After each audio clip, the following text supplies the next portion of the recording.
கிறிஸ்துவின் உபதேசம் இது நம் வாழ்வின் அவசியம். கிறிஸ்துவுக்குள் அன்பான சகோதர சகோதரிகளே, நண்பர்களே, உங்கள் யாவரையும் ஆண்டவர் இயேசுவின் நாமத்தினாலே வாழ்த்தி அன்போடு இந்த நிகழ்ச்சிக்கு வரவேற்கின்றோம். கிறிஸ்துவின் உபதேசம் இது நம் வாழ்வின் அவசியம் என்ற தலைப்பின் கீழாக தொடர்ந்து நாம் சத்தியங்களை கற்று வருகின்றோம். அந்த வகையில் இன்று நாம் கற்றுக்கொள்ளக்கூடிய சத்தியம், தேவனுடைய இரக்கங்களுக்கு முடிவில்லை. இந்த தலைப்பில் தான் இந்நாளிலே சத்தியத்தை நம்ம படிக்க போறோம். சில வேலைகளுக்கு ஒரு முடிவு உண்டு, எல்லாவற்றுக்குமே முடிவு உண்டுன்னு நாம் சொல்லுவோம். புலம்பல் 3 அதிகாரம் 22 வசனத்தில், நாம் நிர்மூலமாகாதிருக்கிறது கர்த்தருடைய கிருபையே, அவருடைய இரக்கங்களுக்கு முடிவில்லை. எல்லாவற்றுக்கும் முடிவு உண்டு. இந்த உலகம் உண்டாக்கப்பட்டது, இந்த உலகமானது ஒரு நாளிலே முடிவுக்கு வரும். அது இயேசு கிறிஸ்துடைய நியாய தீர்ப்பு நாளிலே வானத்தில் உள்ள எல்லாமே ஒரு நாளில் வெந்து உருகி போகினார். மனிதர்களாகி நாம் நம்முடைய வாழ்க்கையிலும் கூட ஒரு தொடக்கத்தை தேவன் கொடுத்தார். பிறக்க ஒரு காலம் உண்டு, இறக்க ஒரு காலம் உண்டுங்கிறார். எல்லாவற்றுக்கும் ஒரு தொடக்கம் இருக்குது, முடிவு இருக்குது. ஆனால் இங்கே தேவனானவர் அவருடைய இரக்கங்களுக்கு முடிவில்லை என்று சொல்கிறார். அவருடைய இரக்கங்களுக்கு முடிவில்லை என்று சொல்லும் பொழுது எல்லாமே முடிந்து போகுன்னு சொல்றாரு. இதுக்கு மட்டும் எப்படி முடிவில்லை? நீதிமொழிகள் 23 அதிகாரம் 18 வசனத்தை படிப்போம். நிச்சயமாக முடிவுண்டு, உன் நம்பிக்கை வீண் போகாது. அப்போ இந்த வசனம் நமக்கு என்ன சொல்லுதுன்னு தெரியும். நம்ம நம்பிக்கை, நாம் தேவனை சார்ந்திருக்கிற அந்த ஒரு விசுவாச வாழ்க்கை, எதுவுமே நம்முடைய வாழ்க்கையில் ஒரு ஆசீர்வாதத்தை கொடுக்கக்கூடியதாக இருக்குதுங்கிறார். நிச்சயமாகவே முடிவு உண்டு. இந்த வசனத்தில் ஒரு முடிவு உண்டுங்கிறார். இது என்னது? இதுக்கு முன்னாடி படித்தா அவருடைய இரக்கங்களுக்கு முடிவு இல்லைங்கிறாரு, இங்கே முடிவு உண்டுங்கிறாரு. எதுக்கு முடிவு உண்டு, எதுக்கு முடிவு இல்லை? நம்முடைய வாழ்க்கையிலே தேவ சமூகத்திலே அமர்ந்து அவருடைய வார்த்தைகளை படித்து அதை விசுவாசித்து அதுக்கு முழு இதயத்தோடு கீழ்ப்படுகிற அந்த கீழ்ப்படிதலுக்கான ஆசீர்வாதங்களுக்கு முடிவே இல்லை. அதே தேவனுடைய வார்த்தைகளை கேட்டு அதை விசுவாசித்துமே உணர்ந்துமே சில நேரத்தில் கை கொள்வது கிடையாது. அப்போ ஒரு முடிவு வரும். என்ன முடிவு வரும்? அவர் கொடுக்குற ஆசீர்வாதங்களை நிறுத்துவார், அவர் கொடுக்குற பாதுகாப்பை நிறுத்துவார். எப்படி பாருங்க, எதுக்கு முடிவு உண்டு, எதுக்கு முடிவு இல்லை? அவருடைய இரக்கங்களுக்கு, அவருக்கு பிரியமானபடி நாம் நடக்கும் பொழுது அந்த செயல்களுக்கான ஆசீர்வாதங்களும் பாதுகாப்பு நமக்கு தொடர்ந்து இருக்கும். தேவனுக்கு கீழ்ப்படியாமல் வாழக்கூடிய வாழ்க்கையிலே அவருடைய ஆசீர்வாதங்களும் அவருடைய இரக்கங்களும் பாதுகாப்பு நமக்கு நிறுத்தப்படும்.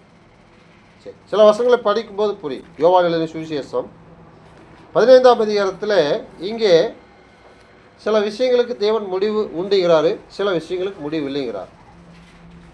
எது சில சத்தியத்தை நாம் படிப்போம். யோவான் எழுதின சுவிசேஷம் 15 அதிகாரம் 1-3 வரை நாம் படிப்போம். நான் மெய்யாகவே திராட்சை, என் பிதா திராட்சை தோட்டக்காரர். என்னில் கனி கொடாது இருக்கிற கொடி எதுவோ அதை அவர் அறுத்து போடுகிறார். கனி கொடுக்கிற கொடி எதுவோ அதை கனி கொடுக்கும்படி அதை சுத்தம் பண்ணுகிறார். நான் உங்களுக்கு சொன்ன உபதேசத்தினாலே நீங்கள் இப்பொழுதே சுத்தமாகிறீர்கள். இந்த வசனங்கள் நமக்கு அழகாக சொல்லுது. தேவனுடைய பிள்ளைகள் அவருடைய வார்த்தைகளை கேட்டபடி நடக்கும் பொழுது அது நிமித்தம் வரக்கூடிய ஆசீர்வாதம், பாதுகாப்பு, இரக்கம், தயவு, நம்மளை வழிநடத்தக்கூடிய அந்த பாக்கியம் எல்லாமுக்கு தொடர்ந்து அது நடக்கும். மோசேயினிடத்திலே நான் உன்னை விட்டு விலகுவதில்லை, உன்னை கைவிடுவதில்லை என்று சொன்னார். அதே தேவன் யோசுவாவுக்கு சொன்னார், நான் மோசேயோடு இருந்தது போல உன்னோடும் இருப்பேன், உன்னை விட்டு விலகுவதும் இல்லை, உன்னை கைவிடுவதும் இல்லைங்கிறார். பாருங்கள், ஏற்கனவே ஒருவரோடு தேவன் செய்த அந்த வாக்கு அதுபடி நடந்தார். அதே போல் உனக்கு செய்வேனுங்கிறார். தொடர்ந்து அந்த காரியங்கள் நடக்குது. அதே சமயத்தில் இஸ்ரவேல் ஜனங்களுக்கு அங்கே ஒரு பாக்கியம் இல்லை. யோசுவாவுக்கு சொன்னார் உன்னோடு இருப்பேன்னாரு. ஆனால் இஸ்ரவேல் ஜனங்கள் எகிப்திலிருந்து புறப்பட்ட அந்த 30 ஆட்கள் வனாந்தரத்தில் அழிந்து போனார்கள். எப்படி 6 அதிகாரத்திலும் யோசுவா 1 அதிகாரத்தில் இதை நான் படிக்கிறேன். உன்னை விட்டு விலகுவதில்லை, உன்னை கைவிடுவதில்லைன்னு சொன்னார். ஆனால் இஸ்ரவேல் ஜனங்கள் வனாந்தரத்திலே எல்லாரும் செத்தார்களே. அப்போ ஒருத்தருக்கு முடிவு இருக்குது, ஒரு குறிப்பிட்ட ஜனங்களுக்கு ஒரு முடிவு. குறிப்பிட்ட தேவ பிள்ளைகளுக்கு தொடர்ந்து ஆசீர்வாதம் தொடர்ந்து நடக்குது. இதனால் இந்த வசனம் கூட அழகாக சொல்லுவார், நான் மெய்யான திராட்சை செடி. ஆண்டவர் இயேசு சொல்கிறார், என் பிதா திராட்சை தோட்டக்காரர். தேவனானவர் நமக்கு ஒரு பாடத்தை கற்றுக் கொடுக்குறாரு. அது திராட்சை தோட்டம். என்னில் கனி கூடாது இருக்கிற கொடி எதுவோ அதை அவர் அறுத்து போடுகிறார். பாருங்க, ஒரு முடிவுக்கு வருது. இரக்கங்களுக்கு முடிவில்லைன்னு சொன்னார். அதே தேவன் இங்கே ஒன்றை முடிக்கிறாரு. எப்படி? அறுத்து போடுகிறார். அறுத்து போட்டால் என்ன ஆகு? நமக்கு தெரியும். ஒரு செடியை நம்ம அறுத்து போட்டால் வாடிப்போகும். அப்போ இங்கே இந்த கொடியானது அறுக்கப்படுது. அறுக்கப்படுவதற்கு காரணம் கனி கொடுக்கல. கனி கொடுக்காதனால அறுக்கிறாரு. அப்படி அறுக்கக்கூடிய அந்த கொடிக்கு ஒரு முடிவு வந்துடுச்சு. சரி, அடுத்தது, கனி கொடுக்கிற கொடி எதுவோ அது அதிக கனிகளை கொடுக்கும்படி அதை சுத்தம் பண்ணுகிறார். ஒரு கொடியை அறுக்கிறாரு, அதனுடைய அர்த்தம் முடிவுக்கு வந்துடுச்சு. இன்னொரு கொடி அவர் என்ன செய்யாரு? அதிக கனிகளை கொடுக்கும்படி சுத்தம் பண்ணுகிறார். எதுக்கு நம்ம சுத்தம் பண்ணுவோம்? அது நமக்கு இன்னும் பயன்படும், நமக்கு தேவைப்படும். சுத்தம் பண்ணாத ஒரு பொருளை நம்ம என்ன செய்கிறோம்? அது வேண்டாம், அது குப்பை, தூக்கி வீசுங்க அப்படிங்கிறோம். இப்போ தேவனானவர் இங்கே ஒரு கொடியை சுத்தம் பண்ணுகிறார். காரணம், அது கனி கொடுக்கிறது. அந்த கனி கொடுக்கக்கூடிய அந்த செடியை, அந்த கொடியை சுத்தம் பண்ணுறாரு. இன்னும் அதை சுத்தம் பண்ணுவதற்கான காரணம், அது அதிக கனிகளை கொடுக்கும்படி. ஏற்கனவே கனி கொடுக்குது. கனி கொடுப்பதனாலே அதுக்கு அறுக்கலை. இன்னும் அதிக கனிகளை கொடுக்கும்படி அதிகமான சுத்தத்தை அங்கே செய்கிறார். அப்போது ஒன்றுக்கு முடிவு வருது, ஒன்றுக்கு முடிவில்லை. இப்போ தேவனுடைய இரக்கங்களுக்கு முடிவில்லை.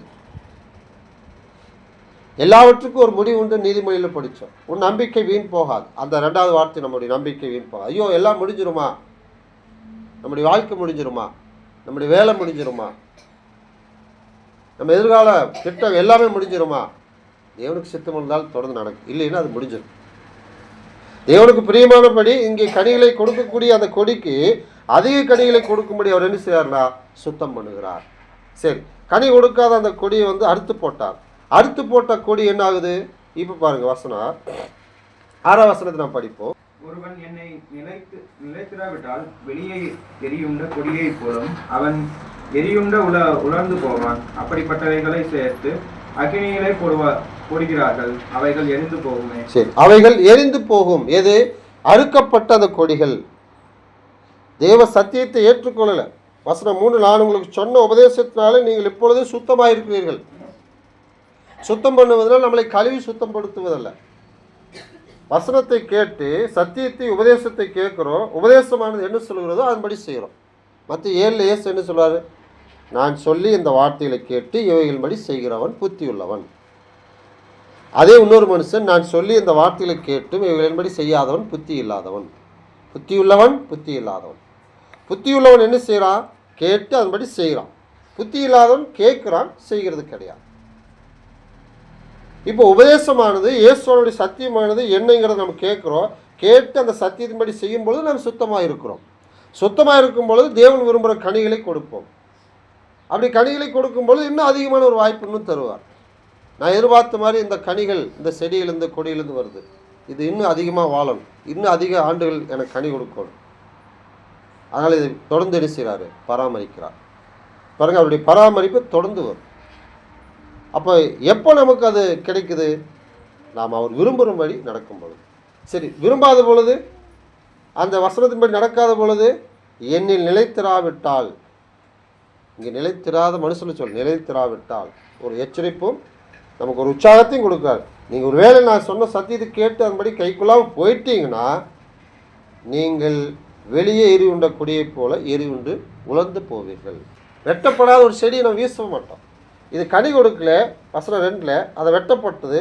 வெட்டப்பட்டதுனால அது என்ன செய்யலாம்? தூக்கி வீசுகிறோம். எரி உண்டாச்சு. எரி உண்ட அந்த கொடி எல்லாத்தையும் ஒன்று சேர்த்து அக்கினியிலே போடுவார்கள். அப்போ அடுத்த வார்த்தை சொல்கிறார், அவைகள் எரிந்து போகும். அப்போது கனி கொடுக்கலைனா, உபதேசத்தின்படி நடக்கலைனா, இயேசுக்குள்ளாக நிலைத்திருக்கவில்லைனா நாம் வெட்டப்படுவோம். அங்கே தேவனானவர் அதுக்கு ஒரு முடிவு சொல்கிறார். அந்த முடிவு, கொடியானது அறுக்கப்படும். அறுக்கப்பட்டால் அது வாடி போகுது. வாடி போகும் பொழுது வெயில் படப்படாது, காஞ்சு உலர்ந்து நல்லா காஞ்சிரு. அடுத்தது அக்னியில் போட்டு எரிச்சிருவாங்க. அக்னியில் போட்டு நமக்கு எதுவும் மிச்சாது. அதனால் தேவ பிள்ளைகள் நாம் அப்படி இரக்கங்களுக்கு முடிவில்லைன்னு சொன்னால், எல்லா நேரத்திலும் தேவன் நமக்கு முடிவில்லாத இரக்கங்களை கொடுப்பார், எல்லா நேரத்திலும் நமக்கு எல்லா நன்மைகளையும் கொடுத்துடுவார் நம்ம நினைக்கக்கூடாது. வசனம் சொல்லுது எல்லாவற்றுக்கும் முடிவு உண்டுங்கிறாரு, அவருடைய இரக்கங்களுக்கு முடிவு இல்லை. தேவ சித்தமானால் அவர் நாம் மயம்படும்படி நம்முடைய வாழ்க்கையில் தேவனை பிரியப்படுத்தக்கூடிய கிரியைகளை காண்பித்து அவருடைய இரக்கங்களை நன்மைகளை தொடர்ந்து நாம் பெறுவோம்.